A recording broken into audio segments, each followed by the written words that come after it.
नमस्कार शेतकरी बंधूंनो, एक 2-3 दिवसाच्या आधी मी एक व्हिडिओ टाकला होता. चणा पेरण्याची आपण घाई करू नये आणि चणा पेरताना सीड टेस्ट करा. तर आज सीड टेस्ट किंवा जर्मिनेशन टेस्ट चण्याचं कसं करायचं त्याची एक साधी पद्धत, सोपी पद्धत, ज्याला टॉवेल टेक्निक म्हणतात, त्याचं डेमॉन्स्ट्रेशन मी आपल्याला दाखवतो आहे. हा एक साधा ओला टॉवेल आहे जो आपल्या घरात असतो, याला आम्ही उपरणं म्हणतो. आणि हे ओलं करून मी घेतलं आहे. आणि आता जो चणा आपल्याला पेरायचा आहे त्यातले एक मुठभर दाणे घेऊन त्यातून हे 100 दाणे मी काढले आहेत. हे 100 दाणे आहेत.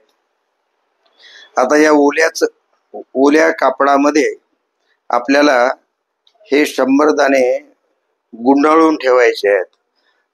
तर ते कसे गुंडाळायचे मी सांगतो. एक फोल्ड, याला हे ओलं कापड आहे, हे चणे आहेत, एक फोल्ड अशी मारा,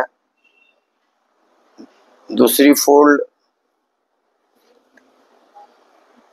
अशी मारा, पुन्हा एक फोल्ड मारा आणि याला असं गुंडाळून घ्या.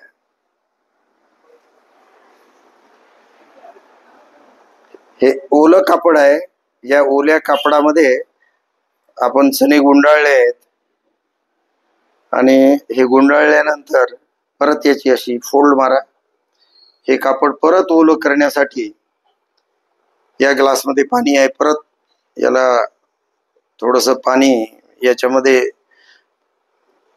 आलं पाहिजे, सोक झालं पाहिजे. हे कापड परत भिजलं पाहिजे. दुसरी बाजू घेतो मी आता. हे कापड पूर्ण भिजलं आहे.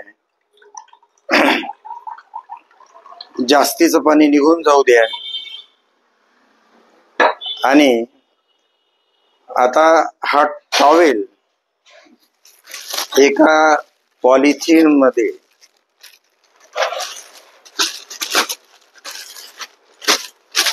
असा गुंडाळून ठेवा. आणि हे पॉलिथिन आता या टोपलीत मी ठेवलं आहे. आणि आता हे 72 तास तुम्हाला ठेवायचं आहे. 72 तासानंतर, कारण या पॉलिथिनमुळं यातलं पाणी उडून जाणार नाही. 72 तासापर्यंत हे चणे ओले राहतील. आणि 72 तासात किती चण्याला मोड आले ते आपल्याला मोजून घ्यायचे आहेत. 100 चणे आहेत. 72 तास आपण ठेवणार आणि 72 तासानंतर आपण परत भेटू.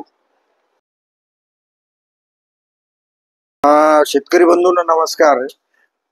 आता जो चणा आपण टॉवेल मध्ये गुंडाळून ठेवला आहे, ओल्या टॉवेल मध्ये, त्याला 72 तास झाली आहेत जवळपास. आता मी ते सगळं काढतो तुमच्या पुढे.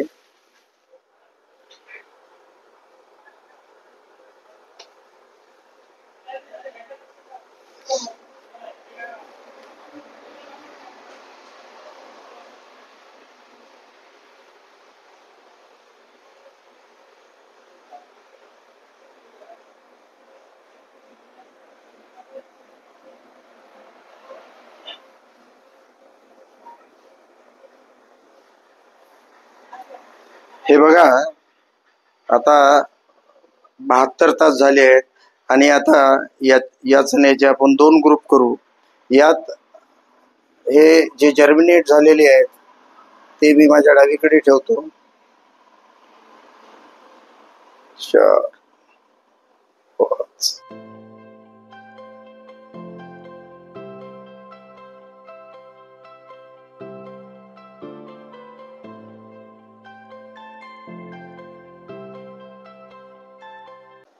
शहात्तर, 77, 78, 20. हे 20 आहेत. हे 21 आणि हे 79.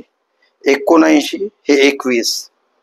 79 म्हणजे एक, आता ही नागी तुटली आहे त्यामुळे 80 समजा आणि हे इकडले 20 समजा. हा हे इकडे घेता येते आपल्याला. तर या चण्यामध्ये 80% जर्मिनेशन झालंय समजू. 20 जमिनीमध्ये हा चणा पेरल्यानंतर जर तुमचं लॅबोरेटरीमध्ये 80 आलं तर तुम्ही असं समजा 5-10% तिथे आणखी कमी होईल.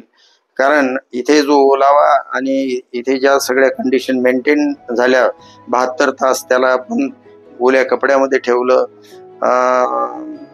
म्हणजे सुकलं नाही आणि किडा मुंगी किंवा दुसऱ्या कशामुळे याला डॅमेज नाही झालं. शेतामध्ये ह्या सगळ्या गोष्टी ज्या असतात त्याला अपाय करणाऱ्या किडामुंगी खाऊ शकते, ओलावा कमी जास्त होऊ शकतो. तर याच्यापेक्षा म्हणजे याचं जर्मिनेशन तुम्हाला 70% पर्यंत शेतामध्ये मिळू शकते. अशा प्रकारे तुम्ही घरच्या घरी जर प्रयोग केले तर तुम्हाला अंदाज येऊन जातो. जर्मिनेशन पर्सेंटेज टेस्ट केल्यानंतर याला